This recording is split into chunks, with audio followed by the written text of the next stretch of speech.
Hi everyone, this side Ayushi and I welcome to all of you on Mathematics Inquiry.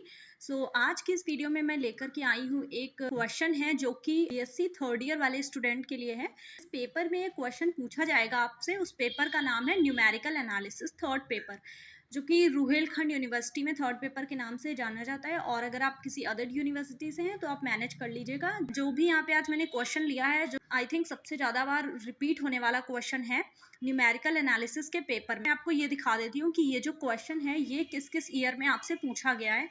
तो यहाँ पे मेरे पास ये अनसॉल्व पेपर है रुहेलखंड यूनिवर्सिटी, जो कि आप मेरी काफ़ी सारी वीडियोस में देखा होगा। बीएससी थर्ड ईयर का अनसॉल्व पेपर है। तो अब मैं इसमें थर्ड पेपर खोल लेती हूँ। हाँ, ये पेपर जो है ये मेरे पास है 2020। इसके बाद का जो 2021 वाला पेपर हुआ था वो तो कंबाइंड हुआ था, जो कि मैंने दिया हुआ था। तो उसका तो मैंने आपको चैनल पे पेपर दे रखा है, आप देख सकते हैं। थर्ड पेपर में न्यूमेरिकल एनालिसिस जो हमारा थर्ड पेपर है, उसमें ये देखिए आपसे क्वेश्चन पहला ही पूछा गया था लॉन्ग क्वेश्चन में। और यहाँ पे देखिए यही वाला क्वेश्चन है, सेम टू सेम। और फिर ये वाला जो क्वेश्चन है ये एक बार शॉर्ट में भी पूछा गया है, आई थिंक। हाँ, ये देखिए कौन सा ईयर है ये, 2019 के पेपर में ये आपसे शॉर्ट में पूछा गया, सेक्शन भी शॉर्ट आंसर्स। तो मतलब ये क्वेश्चन ऐसा है जो आपके लॉन्ग में भी पूछा जाता है, शॉर्ट में भी पूछा जाता है। आप प्रिपेयर कर लेंगे तो आपको ये रहेगा कि आप फायदे में ही रहेंगे, आपका कोई लॉस नहीं है। अगर आपसे लॉन्ग में पूछते तब भी आपका लिए अच्छा है, और शॉर्ट में पूछते तब भी आपके लिए ही अच्छा है। फिर आप आगे खुद से देख लीजिए। तो चलिए अब हम इस क्वेश्चन को सॉल्व करते हैं। तो यहाँ पे क्वेश्चन को सॉल्व करने के लिए सबसे पहले पहले एक्स है तो इसको एक कॉलम से बना लेते हैं, और उसमें हम सारी की सारी वैल्यूज को पहले पुट कर देते हैं। फिर मैं तो इस टाइप से आपको कॉलम्स बना लेने, एक्स का, एफ एक्स का, डेल्टा एफ एक्स का। और तो एक्स की जगह पे हम क्या वैल्यू रखेंगे, ये जो नंबर आपको दे रखा है 1, 4 और 7, ठीक है। और ये जो 10 दे रखा है, यहाँ पे ये 4 वैल्यूज हम एक्स की जगह पे लिख देंगे। और फिर यहाँ पे जो एफ एक्स की वैल्यू आएगी, इसकी जगह पे हम यहाँ पे ये जो ये वाली वैल्यू दे रखी है 5 वाली, 5, 32, 92, 40, और ये जो ये 1752 और ये वाली वैल्यू, इसकी एफ एक्स की जगह पे हम ये रख देंगे। और अब हमें निकालना है delta F x. Delta F x निकालने के लिए आप इस चीज़ को ध्यान से देखिएगा कि हम किस में से किसको घटा रहे हैं, क्योंकि बहुत से बच्चे इसी में गड़बड़ कर देते हैं, किस में से किसको घटाना है यहीं पे भूल जाते हैं।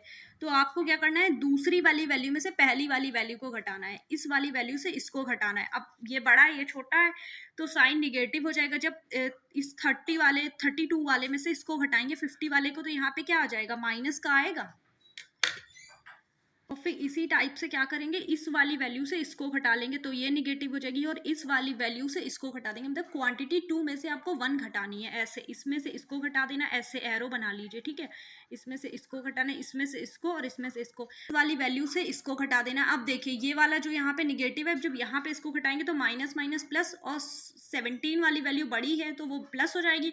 और सिमिलरली यहाँ पर इस वाली वैल्यू को इसमें से घटाएंगे तो यहाँ पे 15 13 से बड़ा है, और यहाँ पे माइनस माइनस प्लस, तो दोनों वैल्यू कैसी प्लस की आ जाएंगी। यहाँ पे डेल्टा क्यूब निकालने के लिए क्या करेंगे, इस वाली वैल्यू में से इसको घटा देंगे। 19 बड़ा है 17 से, तो फिर से वैल्यू पॉजिटिव ही आएगी इस बार। तो यहाँ से वैल्यू हो गई 2023। और अब हमें आगे कोई स्टेप की जरूरत नहीं, क्योंकि हमारे पास कुछ बचा ही नहीं है, किसमें से किसको घटाएंगे। तो ये हमने पूरा अपना टेबल कंप्लीट कर लिया, आधा काम तो आपका हो गया समझ लीजिए।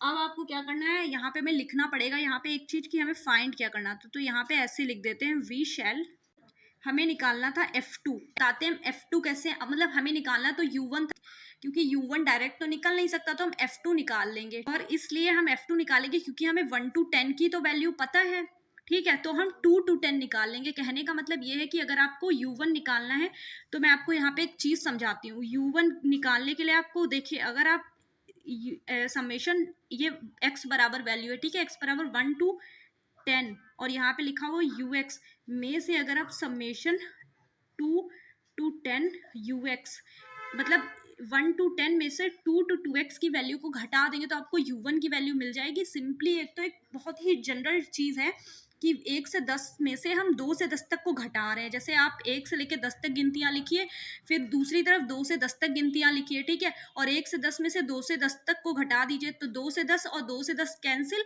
एक बची तो वही U1 आ गया। तो U1 को निकालने के लिए हमें F2 मतलब हमें यहाँ से U2 की वैल्यू निकालनी होगी, मतलब 2 to 10 निकालना पड़ेगा हमें। बेसिकली यहाँ पे जो ये 2 है या 1 है, ये U1 और U2 की तो वैल्यू है, और यहाँ पे हमें U2 दिया नहीं था, 1 दिया है, 4 दिया है, 7 दिया है, 10 दिया है, तो इसी की हेल्प से हम यहाँ पे निकाल लेते हैं। इसके लिए हमारे पास फॉर्मूला है, तो फॉर्मूला लगाते हैं।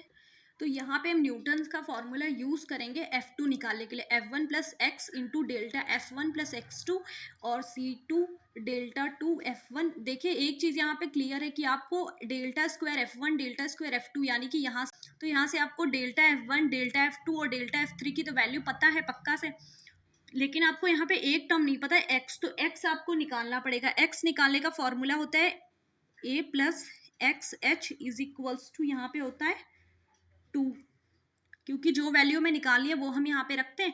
a मतलब होता है पहला नंबर, तो पहला नंबर यहाँ पे 1 है, रख देते हैं x, और h का मतलब क्या होता है, इनके मतलब बीच का डिफरेंस। तो देखिए यहाँ पे डिफरेंस सेम है, तो सिंपली न्यूटन्स का फॉर्मूला लगेगा। और एक चीज़ और है, देखिए सबके बीच में 3 का ही डिफरेंस, अगर 3 का डिफरेंस नहीं होता तो हम यहाँ पे न्यूटन्स डिवाइडेड डिफरेंस फॉर्मूला है वो लगा लेते हैं, ठीक है। तो यहाँ पे डिफरेंस सेम है, तो h जो होता है वो इंटरवल को बताता है कि इंटरवल कितने हैं। यहाँ पे तो 3 लिख देते हैं इसकी जगह पे, और इक्वल टू में हो जाएगा 2, तो यहाँ से x की जो वैल्यू हो जाएगी वो जाएगी 1/3। तो हमें x की वैल्यू मिल गई। सारी वैल्यू निकालनी है, इस फॉर्मूले में हमें सीधे पुट कर देनी है।